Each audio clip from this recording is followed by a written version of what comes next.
Okay, we're here with Oscar de la Torre, former Santa Monica City Council member, former Santa Monica Malibu School Board member, and now is looking to run for Santa Monica College Board of Trustees. Thanks for joining us, Oscar. Do you want to share a little bit about what made you decide to run for this? Yeah, well, I was talking to one of the employees at Santa Monica College, a good friend I grew up with, and he was telling me about all the budget cuts and how hard things were going to be, at Santa Monica College for the workers as they, were going to be asked to do more with less and you know, started paying more attention to what was happening in terms of the budget. Was really concerned. Santa Monica College is a great institution. I mean, as a former employee of Santa Monica College, a former student, my son is currently enrolled. I have two sons, actually. I forgot in the questionnaire. I mentioned that I have one son who has been at Santa Monica College. He's transferring out to UC Berkeley, but my 10th grader is in a dual enrollment course at Santa Monica High School. He took biology. And so I have two students at Santa Monica College. Super resource, a great resource in our community, uh, a lot of challenging issues.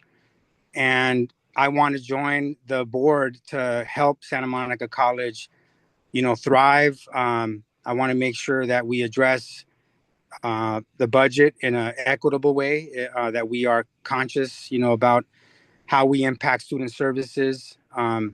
And also, how we do right, by the workers that show up every day to make Santa Monica College what it is, the faculty and the classified staff and managers. And so I just want to, you know, do my part.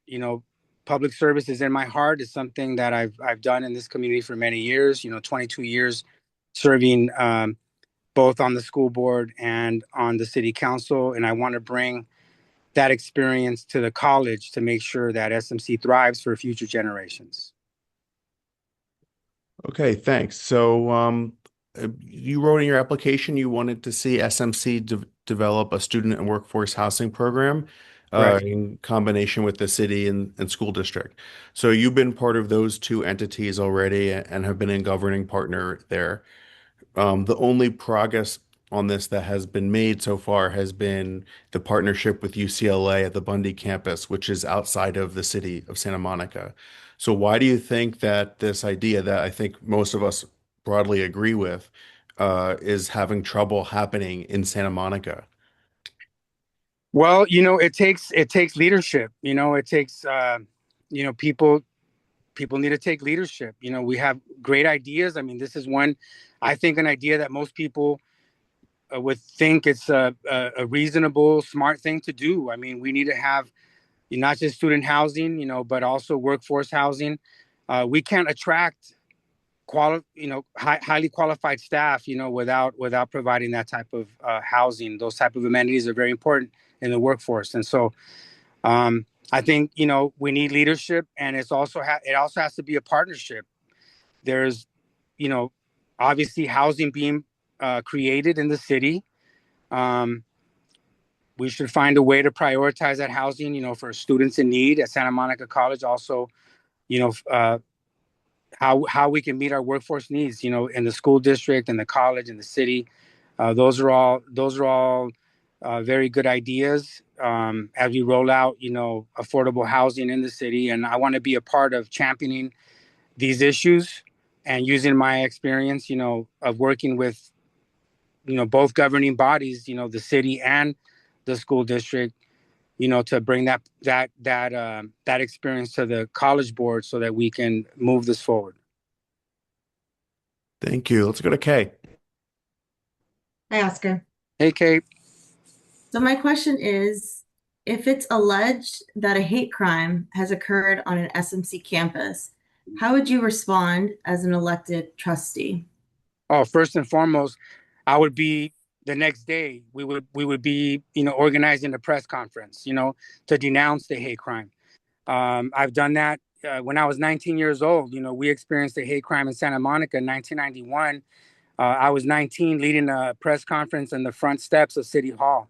to address the issue, to say this is not right, that this is not what our values are about here in the city of Santa Monica. So I would do the same. I think, we need to confront hate anytime that it shows up, and we need to do our best, to message, to let people know that the city of Santa Monica doesn't tolerate that. So that's first and foremost, that's exactly what I would do. But also, work in partnership with those affected, if there's victims involved, talk to the family, make sure that we have consent, that we have an agreement. Sometimes people want to, not so be so public about things.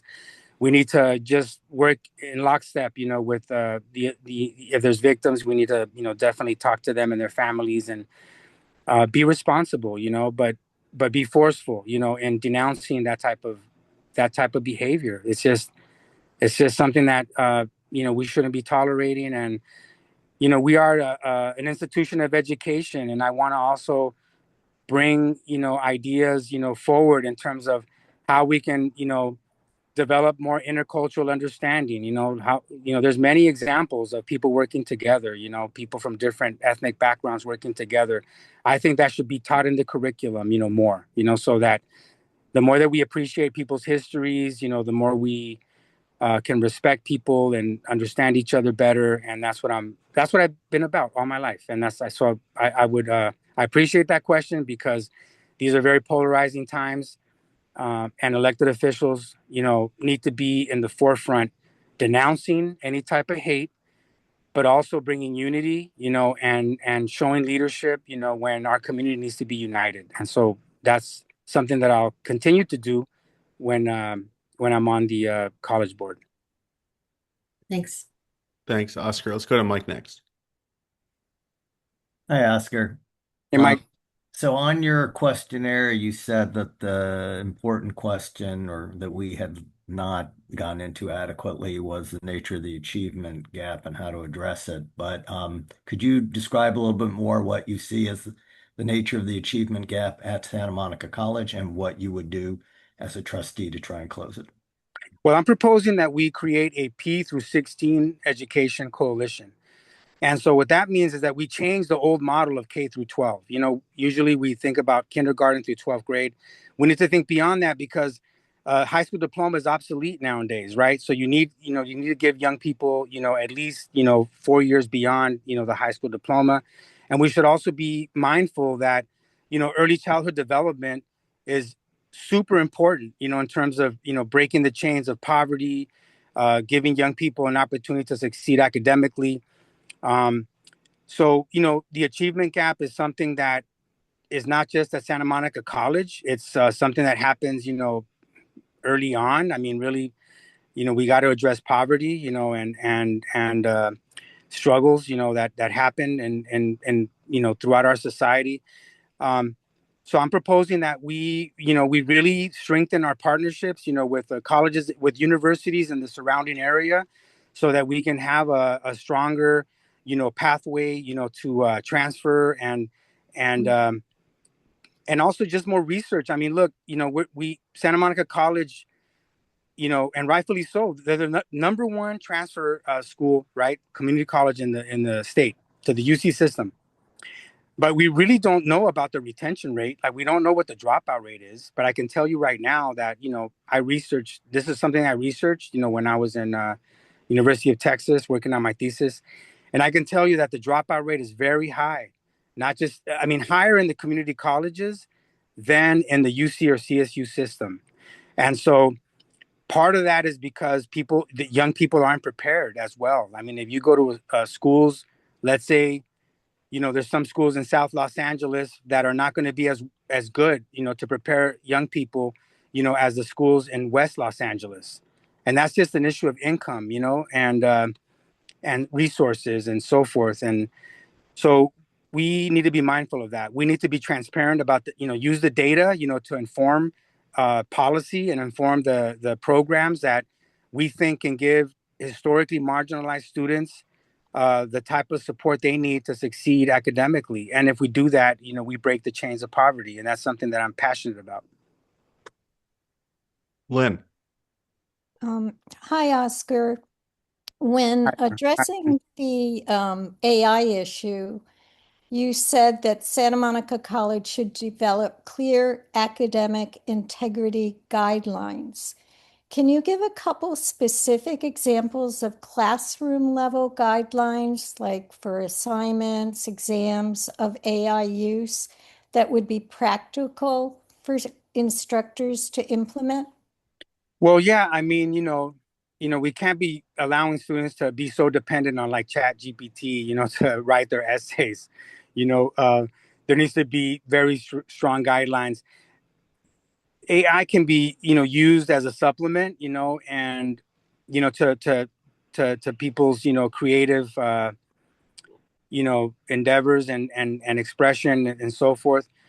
So, I mean, we just can't allow our youth to be so dependent on the technology. And I mean, this is very new technology. I haven't been in the classroom, so I'm not in the best position to give you more examples than that. But I just think that you know we we need to embrace the technology, but also not become overly dependent on it. Like, young people need to be able to do it on their own, and then use it as a supplement to enhance, but not to be the first source of creation. And so uh, some of those guidelines, I think, would be about teaching young people how to use it in a way that doesn't take away sort of their creative mind, and where they're not overly dependent on the technology. Thank you. Sean. As kind of related to LGBTQ issues, over the past decades, what have you personally done to advance the cause of LGBTQ equality? And within the context of this role at Santa Monica College that you're pursuing, what would you do to advocate for students and the increasing number of young people that identify as LGBTQ, particularly in this hostile environment with the federal government?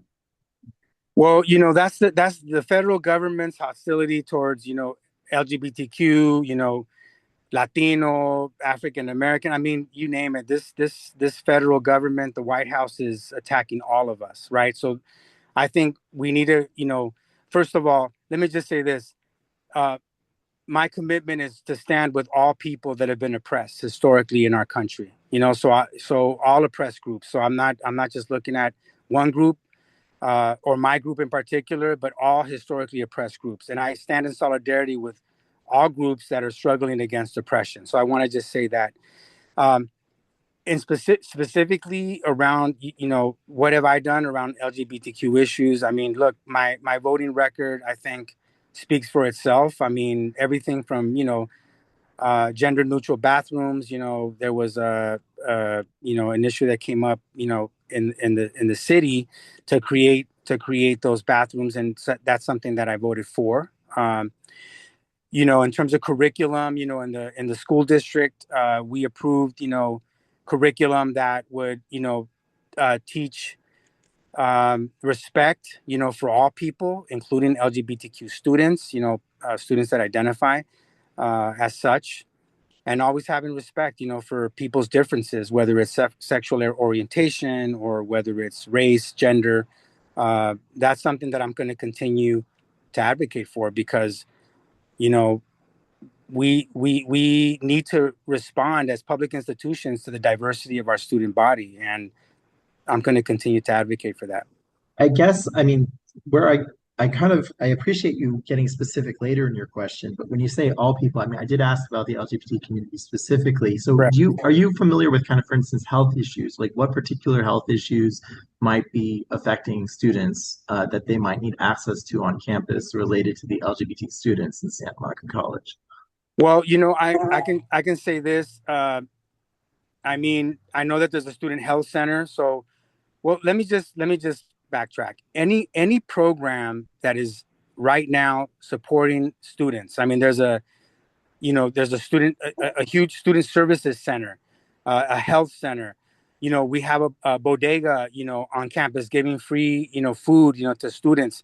Um, any program that's going to help historically marginalized students, like, I would not, support cutting the budget for any of those services. So I'm going to hold the line, in supporting all those programs that exist right now. And I'm open to learn more. If there's Yes, something that we can. I'm looking for like answers like PrEP and PEP access, gender affirming care, those sorts of answers. I mean, again, you have an increasing number of young people identifying LGBTQ, and so I'm looking for, someone that might be have a little bit more cultural competency on that, and I encourage opportunity to further discuss this with you in the future. Thank you. Yeah, thank you. No, I appreciate it. And I'm open to learning more. I want to know more, so that I can be more supportive, right? So, uh, of course, anything that we can do to help out historically marginalized students on campus, I'm 100% supportive of those services. Okay, thanks. Isabel. Yeah, hi Oscar. So we talked some about, student achievement, raising that, graduation rates, retention. What about after college? And you said it was one of your priorities to prepare for the workforce of today. What do you think that the college can do better, and what would you want to do, especially with evolving technologies and preparing students for the new types of jobs and careers? Well, I mean, look, we need to align our curriculum to what the needs are in the job market. And so I think, the college has had advisory boards. I don't know how effective they've been. I've never heard an evaluation of any of that, but we should, do more to engage stakeholders, right? People that, are leaders in our community on emerging, you know, businesses and industries. We should be totally in alignment, and we should prepare our youth, to meet those needs, of those industries. And I don't know if we do a very good job of that. At one point, Santa Monica called itself Silicon Beach, in terms of trying to be a hub, of high tech, businesses and so forth. And I don't know how many jobs ever got to any residents. You know what I'm saying? Like, how many students from Santa Monica College tapped into that? I haven't seen any report yet, that can inform us in terms of our successes there. So I wanna ramp that up a little bit more. I'd like to work, in collaboration to bring in, business leaders. Being on the city council, I've met a lot of people who are looking to, uh, build their business in Santa Monica. Different industries that are trying to come in and seeing what kind of support they can get here in the city to relocate or to start their businesses. And I think Santa Monica College should be in every conversation where that's happening. So, being involved in the Chamber of Commerce, working, with the city manager's office, those are all things that are very accessible to me and things that I can bring, to the table. And so, there's going to be an opportunity to hire a new president of the college.